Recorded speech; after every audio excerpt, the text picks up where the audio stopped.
Assalamualaikum dan selamat pagi murid-murid. Okey, baiklah. Untuk subjek kemahiran manipulatif pada hari ini, kita akan belajar tajuk pengamatan deria bau. Okey, tajuk yang kita akan belajar ialah pengamatan deria bau. Okey, seterusnya, apa itu deria bau? Okey, deria bau ni kita dapat lihat dalam gambar tu hidung. Jadi kita menggunakan hidung untuk menghidu sesuatu bau. Okey, tengok gambar yang pertama tu kanak-kanak tu tengah memegang hidungnya. Okey, jadi ini adalah hidung. Jadi cuba sentuh hidung awak. Jadi itu adalah hidung di mana kita menghidu sesuatu bau. Okey, seterusnya deria bau. Okey, apa itu deria bau? Okey, deria bau ialah deria yang boleh mengesan rangsangan yang dihasilkan oleh bahan kimia yang tajam. Organ yang terlibat dalam deria bau ialah hidung. Jadi, cuba sentuh hidung awak. Jadi, kita menggunakan hidung untuk menghidu bau. Okey, jadi kita tengok kategori bau. Okey. Jadi, kategori bau ni terbahagi kepada dua. Yang pertama iaitu wangi. Yang kedua adalah busuk. Okey, jadi bau ni dia ada dua kategori. Okey, yang pertama wangi, yang kedua adalah busuk. Okey, jadi contoh-contoh bau wangi ialah yang pertama kita dapat lihat kanak-kanak tu sedang mencium bau biskut. Okey, jadi bau biskut adalah wangi. Jadi apabila kita bau biskut, kita akan rasa nak makan sebab dia ada bau sedap, bau wangi dan sedap. Okey, yang kedua adalah kanak-kanak perempuan tu tengah bau bunga. Okey, kita tengok bunga apa yang dia bau tu. Bunga yang dia bau tu adalah bunga tulip.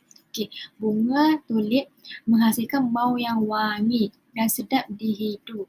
Okey, gambar yang ketiga adalah minyak wangi. Jadi, minyak wangi ni adalah menghasilkan bau yang wangi. Jadi, wangi ni kita dapat tengok dan dapat lihat dan dapat bau daripada bau yang wangi seperti minyak wangi. Okey, gambar yang seterusnya adalah bau makanan. Jadi, bau makanan adalah bau yang wangi di mana kita rasa nak makan. Jadi, bau yang sedap dihidu. Okey, yang terakhir adalah bau shampoo. Okey, jadi bau shampoo adalah bau wangi. Apabila kita guna, kita akan rasakan rambut kita bau wangi. Jadi, shampoo adalah dapat menghasilkan bau wangi. Seterusnya, okey, apa itu bau wangi? Jadi bau wangi ini adalah harum atau sedap baunya. Jadi kita dah tengok tadi contoh-contoh bau wangi. Okey, seterusnya kita tengok bau busuk. Ini adalah contoh-contoh bau busuk. Okey, yang pertama adalah kita tengok seorang lelaki tengah menutup hidungnya kerana bau busuk daripada sampah. Jadi sampah adalah menghasilkan bau busuk. Okey, yang kedua adalah gambar ikan. Tengok ikan tu dalam sungai tu, terdapat banyak ikan yang mati. Jadi ini adalah bangkai ikan. Jadi bangkai ikan menghasilkan bau yang busuk. Jadi busuk ni kita dapat bau apabila kita hidup bau busuk daripada bangkai ikan.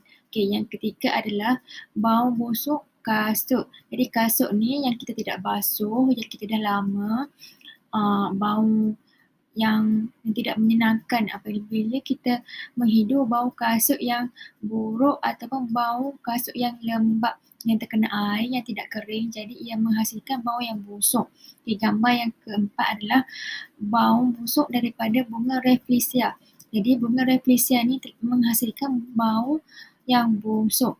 Okey, yang terakhir adalah bau busuk daripada makanan yang basi. Jadi kita dapat lihat contoh-contoh makanan yang basi yang menghasilkan bau yang busuk. Okey, seterusnya adalah bau busuk bermaksud bau yang tidak menyenangkan atau bau yang tidak sedap. Okey, apabila kita menghidu bau yang busuk, kita akan secara tidak langsung akan menutup hidung kita kerana bau yang tidak menyenangkan. Okey.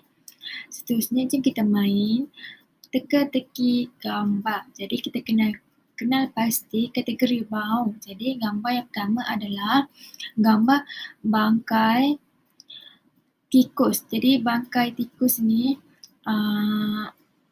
sama ada, apakah bau yang dihasilkan oleh bangkai tikus? Okey, jadi adakah bau wangi atau bau busuk? Okey, jawapannya adalah bau busuk. Jadi bangkai tikus ni adalah bau busuk. Apabila kita menghidu sesuatu bangkai, semua bangkai akan menghasilkan bau yang busuk. Okey, seterusnya gambar yang kedua adalah pewangi bilik. Jadi pewangi bilik ni adalah kategori bau wangi atau bau busuk. Jadi kita tengok jawapan dia adalah bau wangi. Jadi pewangi bilik menghasilkan bau yang wangi. Okay, seterusnya gambar kek. Jadi kek ini adalah kategori bau wangi atau busuk. Jadi kita hidu apabila kita makan kek tu ataupun kuih tu, bau wangi ke bau busuk? Jadi jawapan dia adalah wangi jawapan dia. Okey, jadi kek menghasilkan bau yang wangi. Seterusnya adalah bunga. Jadi kita tengok yang bunga yang pertama adalah bunga yang putih tu.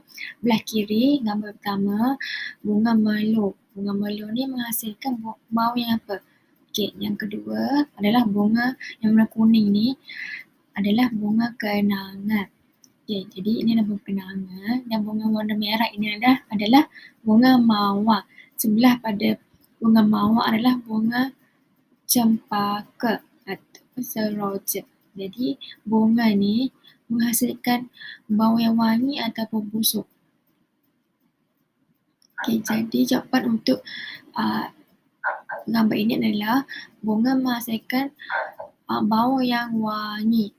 Okey, seterusnya ini adalah gambar longkang. Jadi longkang ni adalah kategori bau wangi atau busuk. Jadi kita lalu apabila longkang yang penuh dengan sampah sarap akan berbau wangi ataupun busuk. Jawapannya adalah busuk. Apabila longkang yang penuh dengan sampah sarap akan menghasilkan bau yang tidak menyenangkan, iaitu bau busuk. Okey, seterusnya bau yang dihasilkan daripada tong sampah. Jadi tong sampah yang mempunyai banyak sampah sarap menghasilkan bau yang wangi ataupun busuk. Jawapannya adalah bau busuk. Okey, seterusnya dalam kita dah tengok tadi contoh-contoh gambar yang memberi hasil wangi ataupun busuk. Jadi kamu suka bau apa? Jadi bau wangi atau bau busuk? Okey. Terusnya,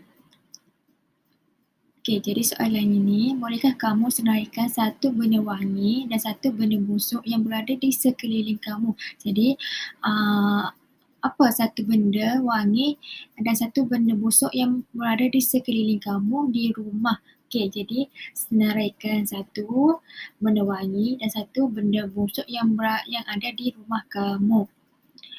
Okey, baiklah anak-anak. Terima kasih kerana mengikuti pembelajaran hari ini. Kita jumpa lagi untuk pembelajaran yang seterusnya. Okey, bye. Jumpa lagi.